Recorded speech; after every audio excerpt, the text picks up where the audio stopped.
Good afternoon, everybody. My name is Fabian. I get hit up a lot on Reddit. A lot of new wholesalers trying to get in the business. They send me questions and whatnot. So I want to start doing this where I come in and answer, Reddit questions and see, if I can help anybody. So I got a question come in. It said, first, I was wondering your strategy when cold calling as far as talking goes. How do you approach them? When it comes to cold calling, I put the numbers aside, everything aside. My main priority is to come in, have a genuine conversation, building rapport along the way, and extracting the 4 pillars. I'll get into that right now.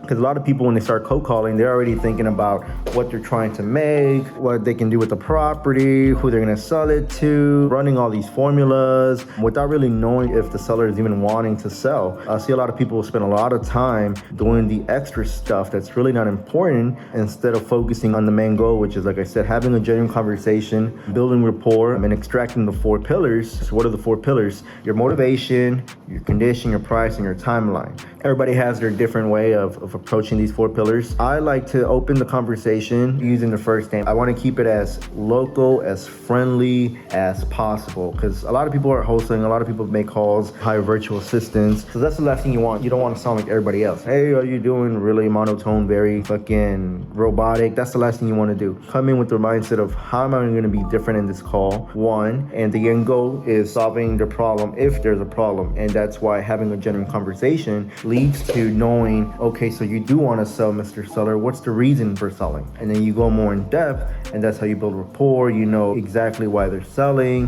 You get a backstory then instead of just coming into the call and just making an offer. So that's what I like to do every call. I forget about the numbers. I forget about everything and just have a mindset to where we're here to solve a problem. And of course, we make money along the way, but the priority is how can I help you? What's the best I can do as far as providing value? Because the more value you provide, the more help you provide, whether you might not get the deal, but they're going to be like, damn, this guy came in, I really, thinking about, the money or the house. They really just came in caring for my situation, and they're doing, the best possible to figure out solutions. So I like to open up my line. Hey, is this Joe? Hey, Joe, how you doing? My name is Fabian. I'm an investor here from the Houston area. I'm just saying if you consider an offer on your property on 123 Smith Street, real calm, real straightforward. Now, if they say yes, I like to go and get the condition first. I like to say, hey, before I get an offer, condition plays a big factor in what my offer is going to be, Mr. Seller. So if you don't mind me asking, have you done any upgrades to your kitchen in the last 2-3 years, kitchen and bathrooms? I don't get too detailed or, electrical, this and, I like big ticket items. Is the AC working? How's the foundation? You see any major cracks, whatnot? And has it been renovated in the last 2-3 years? That's it. I don't go about boiler and faucets, and I see a lot of people asking some dumbass shit.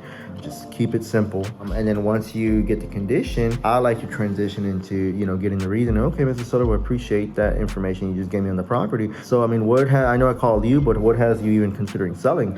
What's the reason? Depending on the reason, could be a probate. Somebody could have just inherited the property, could be going up foreclosure, could be behind on taxes, could be behind on HOA. Many reasons why somebody would like to sell. So that's important. Always try to extract, what's the reason for them selling. And boom, pillar number 2. And then next, I like to jump into the timeline. Okay, so how quickly are you looking to get this done, Mr. Seller? Are you looking to close on your property in the next 2 weeks, 4 weeks, 3 months, 6 months? And that gives you an idea too on the level of motivation. Because if somebody says, I'm not ready to sell, till 12 months, 6 months, it's not that you're wasting your time, but I do put a follow-up on these properties, get as much information, and then get off the phone. And the money's in the follow-up, so eventually all these properties that you put in your follow-up, they're eventually gonna come down and you'll be able to close them, especially probates, they take forever to close. So, you can be following up a year, 2 years, even longer, 6 months. But yeah, always put a follow-up, really focus on the ones that are really motivated, on the ones that are like, hey, I'm ready to go, I'm ready to close in the next 30 days. This is a good reason why they're trying to sell. And in the end, of course, it's price. On price, there's a lot of sellers that won't give you a number.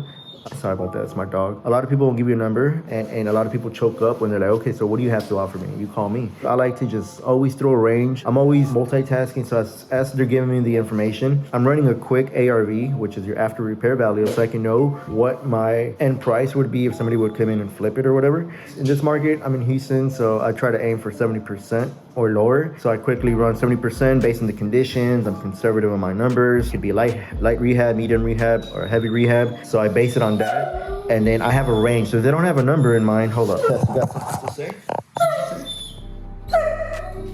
He's never wholesale before.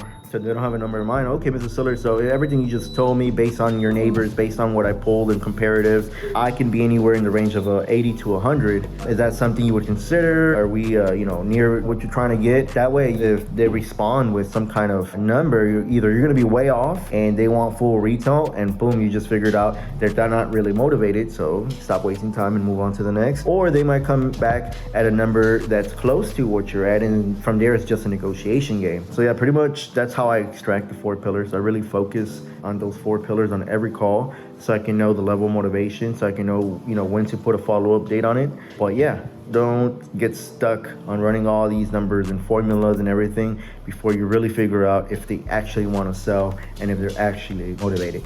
So yeah, I hope this video helps. I'll be posting more videos. I'll be answering more Reddit questions. I'll pull up a question a day or something like that, and I'm here to help. So if y'all have any questions, feel free to reach out, and yeah, have a blessed day.